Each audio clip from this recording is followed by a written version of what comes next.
పూర్వక వాతావరణంలో కూడిన విద్యా వ్యవస్థ కోసం గౌరవనీయ మానవ వనరుల అభివృద్ధి శాఖ మంత్రి నారా లోకేష్ గారి చొరవతో మా ప్రభుత్వం అన్ని ప్రభుత్వ పాఠశాలలకు ఉచిత విద్యుత్తును అందించాలని నిర్ణయించిందని గౌరవ సభకు ఎంతో సంతోషంగా ప్రకటిస్తున్నాను.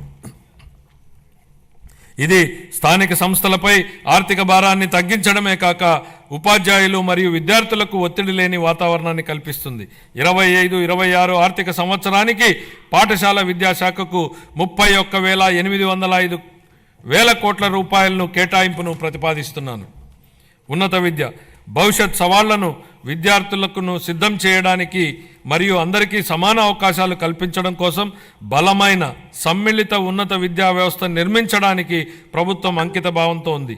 ఈ కార్యక్రమం కింద మల్టీ డిసిప్లినరీ విద్య మరియు పరిశోధనా విశ్వవిద్యాలయాల స్థాపన, పాలిటెక్నిక్ విద్యలో క్రెడిట్ ఆధారిత వ్యవస్థను ప్రవేశపెట్టడం, అధునాతన తరగతి గదులు, ప్రయోగశాలలు, డిజిటల్ లైబ్రరీలతో విద్యాలయాలను ఆధునీకరించడం వంటి కీలక నిర్ణయాల ద్వారా మన విద్యార్థులను అంతర్జాతీయ ప్రమాణాలకు అనుగుణంగా తయారు చేస్తున్నాం. ప్రపంచవ్యాప్తంగా ఉన్న ప్రముఖ 100 విశ్వవిద్యాలయాల్లో మన రాష్ట్ర విశ్వవిద్యాలయాలను నిలపడమే మేము లక్ష్యంగా పెట్టుకున్నాం.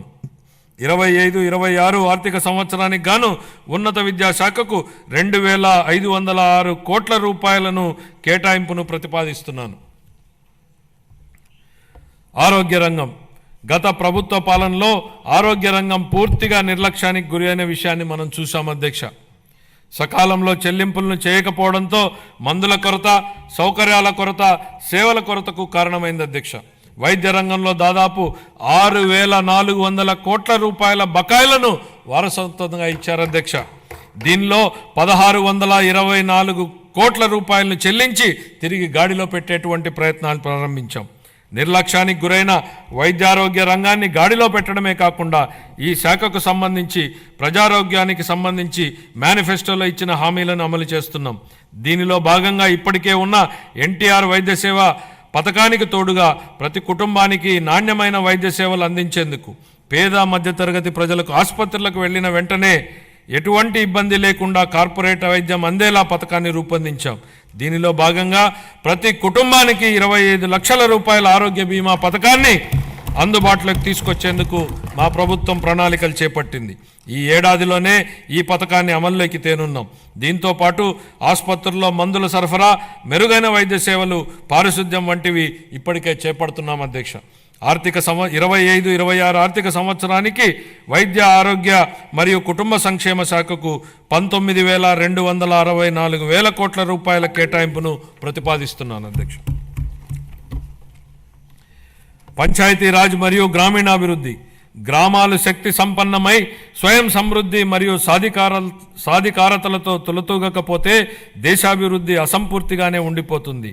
దీన్ దయాళ్ ఉపాధ్యాయ అన్న మాటలు అధ్యక్ష. గ్రామీణ ప్రాంతాల అవసరాలను తీర్చాల్సిన గురుతర బాధ్యతను గత ప్రభుత్వం విస్మరించింది. రహదారులు, తాగునీటి వంటి కనీస అవసరాలను పొందడం ప్రజల హక్కు అయినప్పటికీ గత ప్రభుత్వం వీటిపై దృష్టి పెట్టలేదు. స్థానిక సంస్థల నిధులను పక్కదారి పట్టించడం వల్ల మన రాష్ట్ర గ్రామీణ ఆర్థిక వ్యవస్థలపై ఇది ప్రభావం చూపి గ్రామ పంచాయతీల హోదాను దిగజార్చింది. గౌరవనీయ ఉప ముఖ్యమంత్రి శ్రీ పవన్ కళ్యాణ్ గారి మార్గదర్శకంలో ప్రజల జీవన ప్రమాణాలు మెరుగుపరచాలనే లక్ష్యంతో మా ప్రభుత్వం గ్రామీణాభివృద్ధిలో ముందడుగు వేస్తోంది. ప్రజల చురుకైన భాగస్వామ్యంతో మా ప్రభుత్వం సమగ్ర గ్రామ పంచాయతీ అభివృద్ధి ప్రణాళికలను రూపొందించి గ్రామాలలో సిమెంట్ రోడ్లు, తార్ రోడ్లు, పశువుల పాకలు తదితర 30,000 పనులకు మంజూరు చేయడం జరిగింది. 4,300 కిలోమీటర్ల మేరకు మంజూరైన సీసీ రోడ్లలో ఇప్పటికే 3,000 కిలోమీటర్ల రోడ్లు పూర్తయ్యాయి. మరో 1,300 కిలోమీటర్ల మేర రోడ్లు తుది నిర్మాణ దశలో ఉన్నాయి. వీటి ఫలితంగా గ్రామీణ ప్రాంతాలలో పరిశుభ్రమైన వాతావరణం ఏర్పడి ఆర్థిక కార్యకలాపాలు, ఉపాధి కల్పన జరిగింది. గత ప్రభుత్వం 5 ఏళ్లుగా స్మార్ట్ ఎల్ఈడి వీధి దీపాల పథకాన్ని పూర్తిగా నిర్లక్ష్యం చేసింది. 150 కోట్ల రూపాయల మేరకు బకాయిలను చెల్లించడం ద్వారా మా ప్రభుత్వాన్ని ఈ కార్యక్రమాన్ని పునరుద్ధరించింది.